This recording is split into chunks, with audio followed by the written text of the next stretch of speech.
আজকে সকালবেলা আমরা দুই যা রেডি হয়ে গেলাম, যেহেতু আমরা রূপ সনাতন যাব। আমরা দুজনই না, বাড়ির সকলেই যাবে। আমাদের বাড়ির সকলেরই অনেক দিনেরই ইচ্ছে যে আমরা রূপ সনাতন মন্দিরটা ঘুরতে যাব। ফাইনালি আমরা বেরিয়ে পড়লাম ঠাকুরের নাম নিয়ে। তো আমরা সেই মন্দিরে যাব টোটো করে। দেখতেই পাচ্ছ আমাদের টোটো কিন্তু চলে এসছে, আর আমরা সকলে টোটোতে উঠে পড়লাম। আমি তো এদিকে টোটোতে উঠে পড়লাম রূপ সনাতন মন্দির যাওয়ার জন্য। টোটোতে তো একটু জায়গার অসুবিধা হচ্ছিল, তাই ছোটোর একটু বসতে লেটই হলো। আর আমাদের টোটো কিন্তু ছেড়ে দিল মন্দির যাওয়ার উদ্দেশ্যে।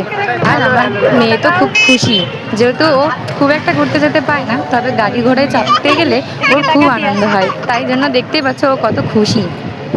আমাদের ভিডিওতে কিন্তু ভয়েসের মধ্যে অনেক আওয়াজ শোনা যাচ্ছে আশেপাশের, যেহেতু আমরা মন্দির এসেছি ঘুরতে। আর মন্দিরে তো শুধু আমরাই থাকবো তা না, মন্দিরে প্রচুর লোক। এই রূপ সনাতন মন্দিরে তো আমরা প্রথম এলাম, তোমাদেরকে ভিডিওর প্রথমেই বললাম।